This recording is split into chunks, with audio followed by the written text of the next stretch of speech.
Hello everyone, एक बार फिर से स्वागत है आपका मेरे YouTube channel Nidhi's all in one पे। राधे राधे। कैसे हैं आप सब? आई होप आप सब अच्छे होंगे। और आज है दिन आज है शायद शुक्रवार है। हाँ, आज शुक्रवार है और आज है सकट चौथ। और आप सबको मेरी तरफ से सकट चौथ की ढेर सारी शुभकामनाएं। ईश्वर सकट माता सभी के बच्चों को, लड़का या लड़की कुछ भी हो, सब बच्चे बराबर होते हैं। तो सब बच्चों को भगवान स्वस्थ रखे। मुझे लगता है कि स्वस्थ रहना बहुत ज़रूरी है। अगर आप स्वस्थ हैं तभी तो आप सब चीज़ों का फ़ायदा या जो चीज़ें हैं सब कुछ अच्छे से कर सकते हैं। अगर स्वस्थता नहीं है तो फिर सब कुछ बेकार है। तो सबके बच्चे खुश रहें, भगवान खूब तरक्की करें। और आप लोग सोच रहे हैं कि मैं बड़ी फुर्सत में बैठी हूँ। मैं फुर्सत में तो नहीं बैठी हूँ। मैंने आज हेयर वॉश किया था तो मुझे पता नहीं क्यों बहुत तेज़ सर्दी लग रही, जबकि धूप आज अच्छी निकली है। कल बहुत ठंड थी और मैं यहाँ थोड़ी देर बैठ गई। झाड़ू पोछा वगैरह सब हो गया है। अब मैं जा रही हूँ थोड़ी देर धूप में बैठ के। मैं पूजा का सामान बनाऊँगी। पूजा का सामान मेरे यहाँ वही तिल के लड्डू और ये सब बनते हैं। पता नहीं किसके यहाँ क्या क्या चढ़ते हैं, आप लोग बताइएगा। मेरे यहाँ तो आटे के वो जो बकरा टाइप का बनता है, बकरा टाइप का क्या बकरा बनता है आटे का, और तिल के लड्डू बनते हैं। और सारे लड्डू जो चढ़ते हैं बाजरे के और मकाई के, और क्या रामदाना होता है, लैया होता है, ये सब मैं रेडीमेड ले आती हूँ। अब कहाँ इतना घर में कोई कुछ बनाता। पहले मम्मी लोग तो घर में सारी चीज़ें बनाती थी, अब नहीं होता है। और हमारे यहाँ बाजरे के आटे की आसे बनती हैं और कुचैया वगैरह जो पूड़ी छोटी होती हैं जो वो चढ़ती हैं। तो वही जा रही हूँ, कोशिश करूँगी कि 4-5 बजे तक पूजा हो जाए, 4 बजे तक, क्योंकि चाय नहीं मिली है तो मेरा सर दुख रहा है। मुझे है चाय की एडिक्शन है। मुझे धूप अच्छी निकली थी, ठंड लग रही थी, तो मैं थोड़ी देर यहाँ पे बैठ गई हूँ। तो मैंने सोचा मैं क्यों ना अपना ब्लॉग स्टार्ट कर देती हूँ। और काफ़ी दिनों से मेरा कोई भी ब्लॉग नहीं डल पा रहा है, लेकिन मैंने सोचा आज मैं अपना ब्लॉग स्टार्ट करती हूँ। सर्दी की वजह से नहीं कुछ भी हो पा रहा है, तबीयत भी कुछ ढीली ढीली रहती है। तो थोड़ी सी सर्दी कम होने लगे तो फिर अच्छे अच्छे ब्लॉग शूट करूँ। तो बाल खोल लेती हूँ, थोड़े से सूख ही गए हैं ऑलमोस्ट, बहुत रफ हो गए बाल। ऑयलिंग वगैरह करेंगे तभी सही होंगे। टाइम हो रहा है, जा रही हूँ फटाफट से। बनाते बनाते टाइम हो जाएगा। सारी चीज़ें अकेले बनाओ बहुत समय लगता है। चेहरे से लग रहा होगा मेरा सर दर्द हो रहा है, बहुत तेज़ दर्द हो रहा है सर। पता नहीं क्यों, चाय की वजह से या किस वजह से है, ठंड की वजह से मेरा बहुत सर दुख रहा है।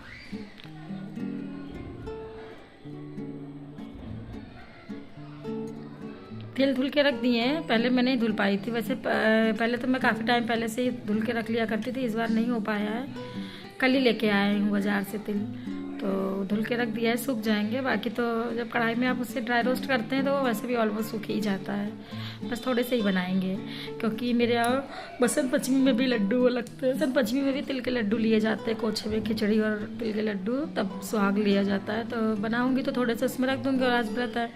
पहले हर साल मैं खिचड़ी से पहले, जैसे कभी सकट पड़ गई या खिचड़ी पड़ गई, जो भी पहले पड़ता था तो ज़्यादा बना लिया करती थी। तो खिचड़ी में और सकट में और बसंत पंचमी में तीनों में काम आ जाते थे। पर इस बार मैं खिचड़ियों में नहीं बना पाई, तो रेडीमेड ले आए थे श्रेयांश के पापा, तो उसी से ही मैंने दान पुण्य वगैरह कर लिया था। लेकिन अब आज उपवास है तो मैंने सोचा लाओ शगुन का घर में बना लेती हूँ। व्रत भी है तो अच्छा रहेगा बनाना। जब तक कोशिश होती है कि बना सकती हूँ तो बनाती हूँ, जब नहीं बन पाएगा तो देखा जाएगा। क्योंकि आजकल तो हर चीज़ रेडीमेड मिलने लगी है। और तो धूप इतनी तेज़ थी कि ऑलमोस्ट तिल सूख गए थे मेरे, लेकिन फिर भी इसे ड्राई रोस्ट तो करना ही होता है, जिससे ये अच्छे बन जाते हैं। जो अंदर तक गीले रहते हैं वो भी सूख जाते हैं। और मेरा ये व्लॉग काफ़ी लेट आ रहा है, काफ़ी लेट का 2 दिन लेट है। संडे को था शायद सकट चौथ, संडे नहीं सॉरी फ्राइडे को था सकट चौथ, तो आज संडे है। संडे को ये व्लॉग मेरा अपलोड हो पाएगा। क्या करें, हो ही नहीं पाता है कुछ। जल्दी जल्दी जितना भी सोचो नहीं हो पाता है। और बस तिल के लड्डू पहले बना के रख दूँगी, क्योंकि ये साफ़ सुथरे से बन जाएंगे, क्योंकि ये उपवास में खाने के लिए होते हैं। तो बाकी उसके बाद जो बनेगा तो वो मुझे नहीं खाना है, क्योंकि आटे वाटे का हाथ लग जाएगा तो फिर लड्डू खाने के लिए नहीं बचेंगे। ऐसे क्या है कि पूजा करने के बाद इन्हीं तिल के लड्डुओं से मुँह जूठा करके ही सुहाग वाग लिया जाता है हमारे यहाँ। तो इसलिए इनका साफ़ सुथरा होना ज़्यादा ज़रूरी है। इसीलिए मोस्टली कोशिश करती हूँ, अभी तक तो घर पे ही बना लेती हूँ सकट चौथ के लड्डू, क्योंकि बाहर के बाज़ार में मिलते तो हैं, लेकिन पता नहीं होता ना कि वो कैसे क्या हाथ लगा है। हलवाइयों की दुकान में तो सब तरीके के हाथ लगते हैं, तो इसलिए कोशिश तो यही करती हूँ कि घर पे बन जाए। और यहाँ पे मैं तिल के लड्डुओं की देखिए चाशनी बना रही हूँ। आधा किलो तिल था तो उसमें 350 ग्राम के करीब गुड़ की चाशनी मैंने बनाई है। और यहाँ एक तरफ मैंने कुकर में शकरकंदी चढ़ा दी उबालने के लिए, क्योंकि वो चढ़ती हैं, कच्ची पक्की चढ़ती हैं। और उसके बाद अगर मन हो, ठंड ज़्यादा ना हो तो आप चाशनी देखने का तरीका ये होता है जो भैया मैंने सीखा है अपनी मम्मी और सासू मम्मी से। थोड़ा सा पानी और जरा सा घी डाल, मुझे नहीं समझ में आता था, मैं पहले नहीं बना पाती थी। और ये अच्छे से ना जब आपके ऊपर पड़ता है तब आप अपने आप सीख जाते हैं करना। पहले मुझे नहीं बनाना ये सब चीज़ें आती थी, लेकिन जब करना है तो करना है। तो इसको आप पानी में डालेंगे थोड़ा सा, तो आप इसके देखिए कि ये ठंडे पानी में इसकी गोली बनती कि नहीं। अगर गोली बन रही है, एक जगह गुड़ हो रहा है, तो इसका मतलब आपकी चाशनी तैयार है। और इसे मैं ये बन रही है, देखिए कितनी अच्छे से बन रही, ज़्यादा टाइट नहीं करेंगे।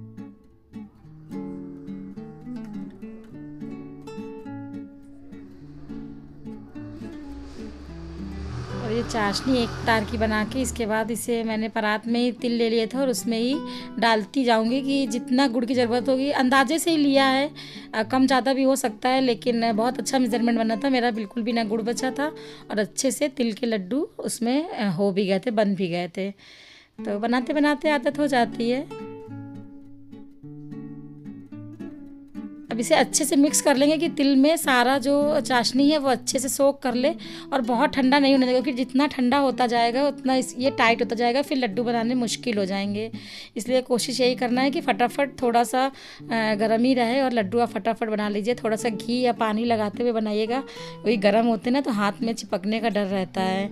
और ये देखिए मैं फटाफट थोड़े छोटे थोड़े बड़े लड्डू बना लूँगी, क्योंकि जो चढ़ाते हैं फिर वो पता है बच्चे खाते नहीं हैं, इधर उधर कहीं गाय को जाता है कहीं कुछ। और बड़ा मैंने मन से ये लड्डू बनाए थे कि व्रत में खाएंगे, मुझे अच्छे लगते तिल के लड्डू। और पता नहीं क्या हुआ, मैंने खूब अच्छे से तिल धुले भी थे, उसे साफ़ भी किया था, पर लड्डू बनने के बाद पता है क्या हुआ, मेरे लड्डुओं में किसकन बहुत हो गई थी। मुझे ऐसा लग रहा है जहाँ तक कि जब तिल मैंने धुले थे तो वो तो नहीं खिसक सकते हैं, हो सकता है कि मेरा गुड़ इस बार ना सही आया हो। और जो पहले का गुड़ था वो थोड़ा खाने पीने वाला हो गया था, इसलिए मैं उस दिन नया गुड़ लेके आई थी। तो इस बार मेरे सच बताऊं तो लड्डू बिल्कुल बेकार वैसे बने, मतलब जो इनका टेक्सचर होता है वो तो अच्छा बन गया था, लड्डू अच्छे से बन भी गए थे, लेकिन वो खाने में किसक रहे थे। मुझे लगता है गुड़ ही मेरा ख़राब था। और इस तरफ मैंने थोड़ा सा घी डाल के, देसी घी डाल के इसमें आटा भून लिया है, पंजीर जिससे बनती है। तो क्योंकि बहुत लोगों के यहाँ तो तिलकुट बनता है, पूरा जो बकरा बनता है वो तिल का ही बनता है, पर मेरे यहाँ ऐसा नहीं है। मेरे यहाँ मेरी सास ने ये पंजीरी, जिसको मेरी सासू माँ की भाषा में मैं आपको बताऊँ तो वो फकना बोलती थी, तो ये उसका ही मेरे यहाँ बकरा बनता है। इसमें थोड़ा सा तिल ऐड कर दिया जाता है और चीनी की जगह गुड़ मैं कूट के डाल देती हूँ। चीनी वैसे शायद नहीं डलता, कंफर्म नहीं है, लेकिन हाँ मैं गुड़ डालती हूँ। और इसे मैंने बकरे का शेप दे दिया, ये देखिए छोटी छोटी तिल से आंखें बना दी हैं, जैसा बन पाया वैसा बना दिया है मैंने। तो ये बकरा बन के तैयार हो गया। और अब मैं बाजरे के आटे के वो आसे बनती हैं वो थोड़ा सा बना लूँगी, थोड़े से बनाने हैं। और इसमें मैंने थोड़ा सा देसी घी का मोयन डाला है। पिछले साल पता है क्या हुआ था कि मुझे याद ही नहीं रहा, मैंने ऐसे ही आटा गुड़ में सान लिया था और इतने टाइट बन गए थे बाजरे के जो आसे बनती है, बिल्कुल खाए नहीं जा रहे थे। पर इस बार के बहुत अच्छे बने थे। तो मोयन लगा लेंगे, बहुत ज़्यादा मोयन भी नहीं होना चाहिए, फिर वो पता है बंधते नहीं है, टूट जाते हैं। और यहाँ पे मैंने सफ़ेद तिल डाल लिया था। बस एक गलती हो गई थी कि इस तिल को धुलना मैं भूल गई थी, तो मैंने ऐसे ही डाल लिया, लेकिन ये नहीं कि सकरे थे, ये सही थे। पर पता नहीं मुझको ये नहीं समझ में आ रहा है कि इसी गुड़ से मैंने ये भी बनाया है बाजरे के आटे की हाथ से, ये नहीं खिसक रही हैं। और मेरे लड्डू पता नहीं क्यों खिसक रहे, क्या कमी रह गई है, सही से तिल धुले नहीं है, पता नहीं क्या है, पर इस बार मेरे लड्डू बिगड़ गए हैं। और बस मैंने कढ़ाई में तेल रिफाइंड ऑयल चढ़ा दिया है। अब मैं आज से बना लूँगी, जितनी भी बन जाएंगी। कोशिश है थोड़ी बनाती, क्योंकि बच्चे और पतिदेव बिल्कुल भी नहीं खाते हैं। बस जो चढ़ता है वो हमारे यहाँ मालिन को दे दिया जाता है और थोड़ा जो वैसा चीज़ें होती है वो बच्चों को दी जाती है। पर आजकल के बच्चे कुछ भी नहीं खाते, ना शकरकंदी न ये बाजरे के आसे। बस उन्हें लैया के लड्डू पसंद है, तिल के भी नहीं खाते हैं और कोई लड्डू नहीं खाते हैं। और यहाँ पे मैंने छोटी छोटी पूड़ियाँ बेल ली हैं जो प्रसाद में चढ़ेंगी। इतना कुछ इसमें बनाना होता है कि अकेले बनाते बनाते काफ़ी टाइम हो जाता है। मैं हर बार सोचती हूँ मैं 4 से 5 के बजे करीब पूजा कर लूँगी, पर मुझे 6-7 बज जाते पूजा करते करते।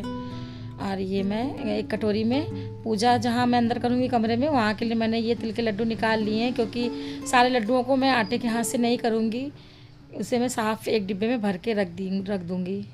और मैंने सोचा पूजा करने के पहले मैं सब्जी भी छौंक देती हूँ, जिसको भूख लगेगी तो फिर मैं आटा लगा हुआ है, फटाफट से पूड़ियाँ निकाल दूँगी।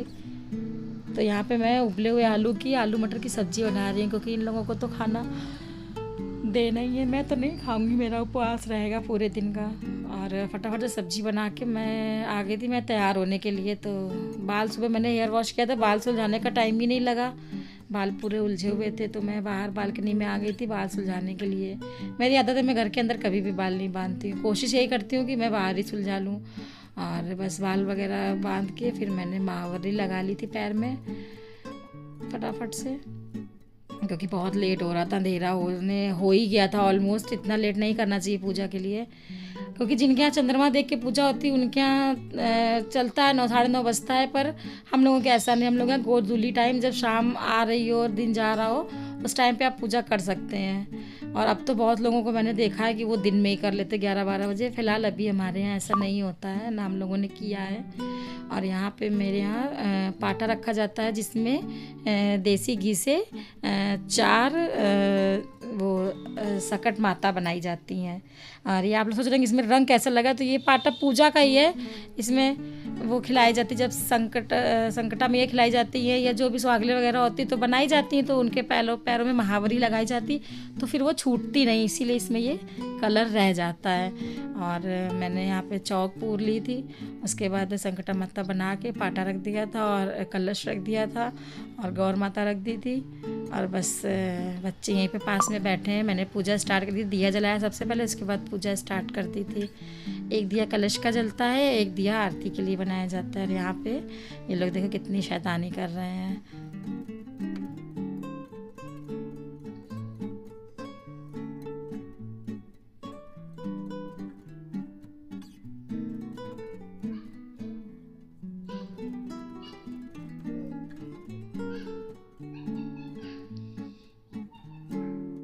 और सबके घर में अपने अपने हिसाब से पूजा होती है। अब हमारे यहाँ क्या है कि सारी चीज़ें 4-4 चढ़ाई जाती है, क्योंकि चौथ का पूजा है चौथ की। तो जैसे कि पूड़ी है, लड्डू है, या शकरकंदी जैसे कच्ची पक्की चढ़ती हैं, तो 4 कच्ची 4 पक्की चढ़ाई जाती है। और यहाँ पे मैं कथा कह रही हूँ, कथा खुद ही कह के खुद ही सुन लेती हूँ।